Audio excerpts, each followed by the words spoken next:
एका बाजूनं काय करा तुम्ही, एका बाजूनं जो तुमचा सिलेबस आहे, जो आपला सिलेबस आहे बरोबर, एकूण आपल्याकडे 9-2 म्हणजे एकूण आपल्याकडे 7 पेपर आहे.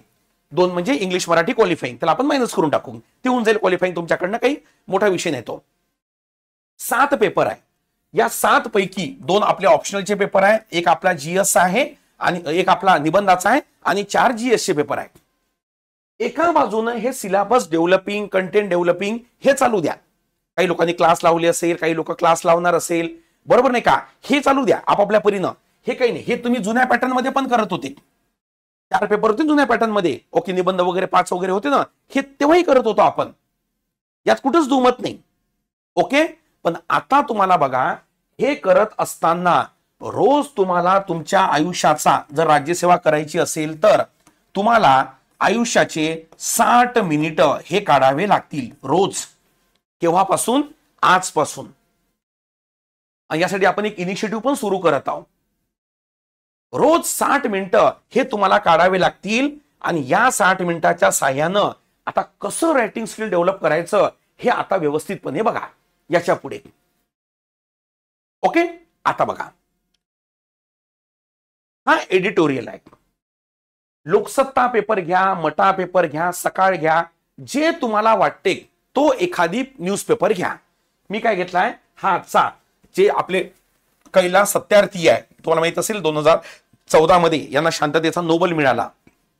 त्यांचा एक संपादकीय आलेला आहे आज लोकसत्तामध्ये की शिक्षणाचे सार्वत्रिकीकरण, ओके, दर्जेदार शिक्षण सार्वत्रिकीकरण कसे करणार. बरोबर. स्टेप नंबर 1, आता श्वास रोखू नये का.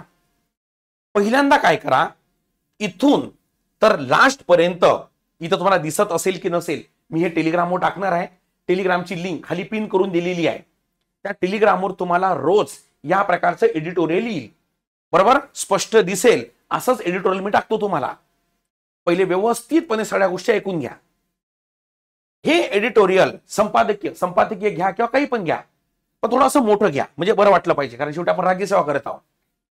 हे व्यवस्थितपणे 1 वेळा 2 वेळा शांत मनाने, एकदम चिल, एकदम कूल मनानं याला वाचन करा. हडबडीत नाही. अधिकारी बनणार आहोत आपण, कळलं का.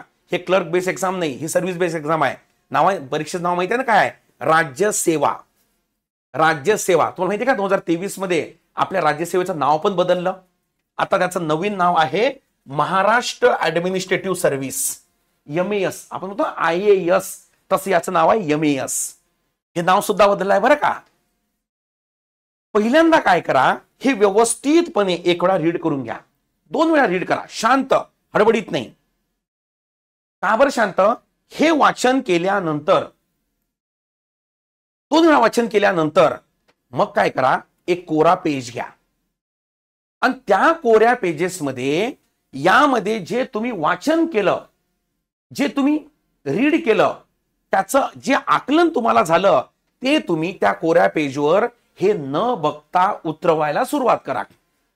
ओके, हेडिंग द्या मस्त, शिक्षणाचं सार्वत्रिकीकरण, आणि तिथे लिहा की बाबा शिक्षणाचं सार्वत्रिकीकरण याचा उद्देश असा असा होतो, हे होतो. जे तुम्हाला आकलन झालं, जे तुम्हाला कंप्रेस झालं ते त्या पेजमध्ये उतरवा. पहिल्यांदा भयंकर त्रास होईल, एकही वाक्य सुचणार नाही. त्यामुळे पहिल्यांदा हे सगळं 5 ओळीमध्येच लिहा 1-2 दिवस, मग अजून वाढू आपण, अजून वाढू, असं करत करत आपण 3000 शब्दामध्ये ती नेऊन ठेवू. आणि ट्रस्ट मी, विश्वास करा माझ्यावर, तो तिथपर्यंत रोज जर तुम्ही सातत्य याच्यामध्ये जर दिलं स्पर्धा परीक्षेला, ओके, सर्वात जास्त जर काय पाहिजे असेल तर माझं वैयक्तिक मत आहे सातत्य पाहिजे. आणि सातत्य असेल ऑटोमॅटिक डिसिप्लिन येते. आय रिपीट, जर अभ्यासामध्ये सातत्य, कॉन्टिन्युटी असेल तर डिसिप्लिन ऑटोमॅटिक जनरेट होते. Is that clear. इथं टॅलेंट लागत नाही. तर या तऱ्हेनं रोज रोज रोज रोज लिहत जा. एका बाजूने लिहत आणि एका बाजूनं हा सिलेबस कव्हरिंग. बरोबर एक वेळ अशी की दोन्ही गोष्टी एकामेकामध्ये पॅक व्हायला सुरुवात होईल, एकामेकामध्ये टॅग मॅच व्हायला काय होईल, सुरुवात होईल. आणि मग तुमच्याकडे एकच काम राहील, ते म्हणजे काय, फक्त वाचणे आणि लिहिणे, वाचणे आणि लिहिणे. सुरुवातीला अगेन रिपीट त्रास होणार आहे बरं का. बरोबर. जे तुम्ही लिहिलं, बरोबर नाही का, ते एक वेळा पुन्हा स्वतः वाचा. ते वाचल्यानंतर पुन्हा बघा यातला कुठला पॉईंट सुचलाय बघा एक वेळा आणि ती त्याच्यामध्ये लिहा, हा पॉईंट सुटला, हा पॉईंट सुटला, नंतर त्याला क्लोज करून टाका. दुसऱ्या दिवशी पुन्हा नवीन एडिटोरियल, वाटल्यास मी टेलिग्रामवर टाकतो, कळलं का? पुन्हा त्याला वाचा, पुन्हा लिहा. तिसऱ्या दिवशी पुन्हा नवीन एडिटोरियल, एडिटोरियल्स नाही बाकी काही घेतलं तरी चालते, काही घेऊ नका, मी टाकतो आपल्या डिस्क्रिप्टिव्ह ग्रुपवर, तुम्ही ते रीड करा आणि या तऱ्हेनं लेखन कौशल्य दर्जेदार विकसित करा.